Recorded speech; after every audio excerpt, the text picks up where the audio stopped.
আল্লাহ জাল্লা শানহু মানুষকে বড় পরম দয়া আর মায়া দিয়ে যেহেতু সৃষ্টি করেছেন, আব্বাজান আদমের দিলের মধ্যে কি রয়েছে এটা মালিক জানেন নাকি জানেন না? ইয়ালামু খায়িনাতাল আয়ুনি ওয়া মা তুখফিস সুদূর।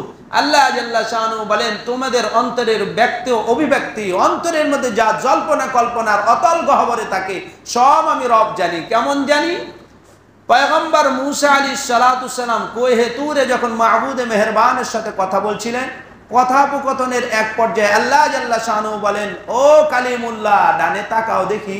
মূসা আলাইহিস সালাতু সালাম ডানে তাকিয়ে দেখেন চকচকে এক পাথর, এটা চকমক চকমক ঝলমল করছে। আল্লাহ জাল্লা শানহুর সাথে কথা বলা অবস্থায় পাথরের দিকে যখন মাহবুদে মেহেরবান নিজেই তাকাতে বলেন, পয়গম্বর মূসা আলাইহিস সালাতু সালাম বলেন, আল্লাহ, আপনার চাইতেও কি কোনো গুরুত্বপূর্ণ জিনিস আছে যেটা আপনার সাথে কথা বলা অবস্থায় ওইদিকে তাকাইতে হবে?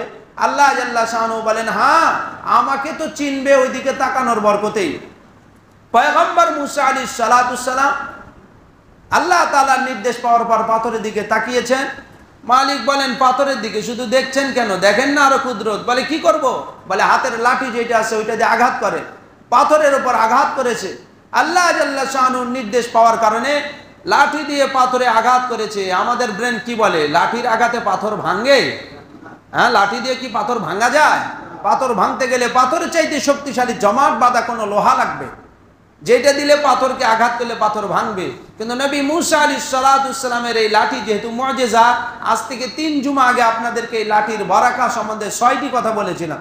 তার মধ্যে গুরুত্বপূর্ণ 2 নম্বর কথা, এই লাঠির 2য় বরকত এইটা। হাতে ধরলে লাঠি, ছেড়ে দিলে এটা ফিরাউনের সামনে সাপ, সমুদ্রে মারলে এটা তো মহা রাস্তার ব্যবস্থা, আর ঝর্ণার কূলে মারলে 12 সম্প্রদায়ের জন্য ঝর্ণা প্রবাহিত হয়। জোরে সোরে বলছি সুবহানাল্লাহ। এটা বড় চমকদার বরকতময় সম্পদ। পয়গম্বর মূসা আলাইহিস সালাতু সালাম যখন হাতের লাঠিটা দিয়ে আঘাত করেছে, পাথর ভেঙে গিয়েছে, ফেটে গিয়েছে। পাথর যেই না ভেঙেছে, পাথরের ভিতরে আরেকটি পাথর বেরিয়েছে। এটার সৌন্দর্য আগেরটার চাইতে আরো মসৃণ, আরো সুন্দর। সুবহানাল্লাহ। আল্লাহ জাল্লা শানহু বলেন, কালিমুল্লাহ, এটার উপর আঘাত করেন। পয়গম্বর মূসা আলাইহিস সালাতু সালাম যখন দ্বিতীয়বার আঘাত করেছে, এটাও ফেটে গিয়েছে। এটার ভিতরে যে ছোট্ট পাথর বেরিয়েছে, এটা আরো সুন্দর। একটার পর আরেকটার সৌন্দর্য বাড়ে। মানুষ যখন বিল্ডিং এর সামনে আসে তখন বাহিরের রং দেখে, তখন দারোয়ান বলে, ভাই, বাহিরের রং দেখে টাস্কি খাইয়া গেছেন, ভিতরে আসেন। দরজায় পা দিয়ে কারুকার্য দেখে আর হা করে তাকিয়ে থাকে। বলে, আরে ভাই সাহেব, এটা তো বাহিরের কারুকার্য। স্যার যেখানে থাকে, স্যারের নিজস্ব রুমে আসেন না, দেখেন এটা কত সুন্দর। আপনি বাথরুম দেখেই মাথা পাগল হয়ে গেছে, বাথরুমের টাইলস দেখেই ব্যস্ত হয়ে গেছেন, ঘর দেখবেন না যেখানে থাকেন আমাদের নেতা। আল্লাহ জাল্লা শানহুর কালিম মূসা কালিমুল্লাহ তৃতীয় পাথরে যখন আঘাত করতে বলেছেন, আল্লাহ তাআলার কুদরতের নিশান বুঝবে কে? তৃতীয় পাথরে আঘাত করা মাত্র দেখে ছোট্ট পাথরের মধ্যে মুক্তার এক দানার উপর দাঁড়িয়ে রয়েছে ছোট্ট একটা পিপিলিকা, যার মুখের মধ্যে তাজা ঘাস তখনও ছিল। জোরে সোরে বলছি সুবহানাল্লাহ। আল্লাহ জাল্লা শানহু বলেন, ও গো পয়গম্বর মূসা, এত দূর পর্যন্ত আপনাকে কেন নিয়ে আসছি? তুর পর্বতে এসে আপনি আমার যে ডাকাডাকি করেন আর বলেন, আল্লাহ দেখা দাও, আমি তো আপনার সেই রব, যে রব আস্তে ডাকলেও শুনি, জোরে চিৎকার করে ডাকলেও শুনি। আপনার এত জোরে চিৎকার বলে ডাক দেওয়ার দরকার নাই যে আমি রব্বে জালিল, ঠসা বা বধির। আমি তো কানে কম শুনি, বিষয়টা এমন নয় যে আপনার চিৎকার করে বলতে হবে, বরং আপনাকে শিক্ষা দেওয়ার জন্যই তো পাথর পর্যন্ত এনেছি।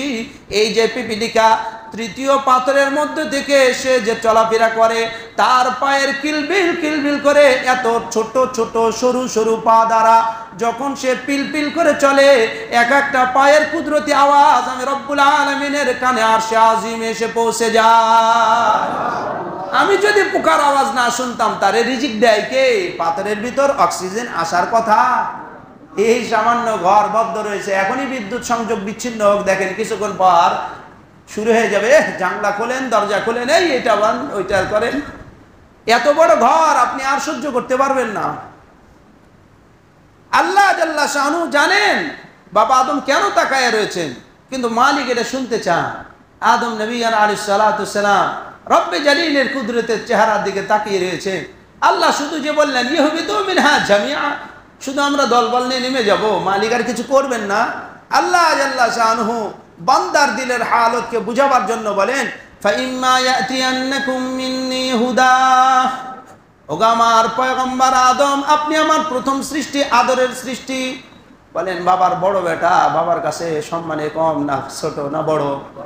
বাবার বড় ছেলে দিয়ে বাপ বাপ হইছে। আমি বিবাহ শাদীর পর আপনি আমাকে ছেলে মেয়ের বাবা বলতেন না, যদি আমার ছেলে মেয়ে না হইতো, আল্লাহ তাআলা যদি আমাকে না দিতেন। বরং 2-4 বছর পর সন্তানাদি না হলে বলে, হুজুরের কি কোনো সমস্যা রে, বিয়ে শাদী করছে, সলবল হয় না কেন?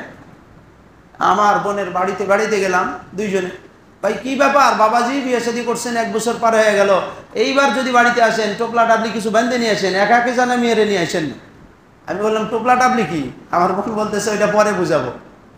এই তো অবস্থা, সন্তানাদি না হইলে জনগণ বলা শুরু করবে, পুটুস পাটুস শুরু হবে, কি ব্যাপার বিয়ে শাদী হয়েছে, সন্তানাদি হয় না কেন? আপনি বলুন, সন্তানাদি হওয়ার আগ পর্যন্ত কি আমার বাবা বলেছিলেন? বিয়ে শাদী করলেই বাবা হওয়া যায় না, তো সন্তানাদি হইতে হয়। আল্লাহ জাল্লা শানুহু কি আজীব মুআমেলা, আব্বা জান আদম আলাইহিস সালাতু ওয়াস সালাম কি আজীব সবক দিতেছেন।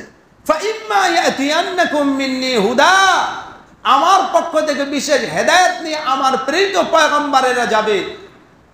ফামান তাবিআ হুদায়া, যারা সেই হেদায়েতকে গ্রহণ করবে, ফালা খাউফুন আলাইহিম ওয়ালা হুম ইয়াহজানুন, দুনিয়াতেও তাদের কোনো টেনশন নাই, আখিরাতেও কোনো চিন্তা নাই, একেবারে নিরাপত্তার সাথে তারা দুনিয়ার থেকে জান্নাতের সার্টিফিকেট নিয়ে জান্নাত দেখার পর মৃত্যুবরণ করবে। আদম চলে যাও, কোনো টেনশন নাই। জোরে সোরে বলি সুবহানাল্লাহ।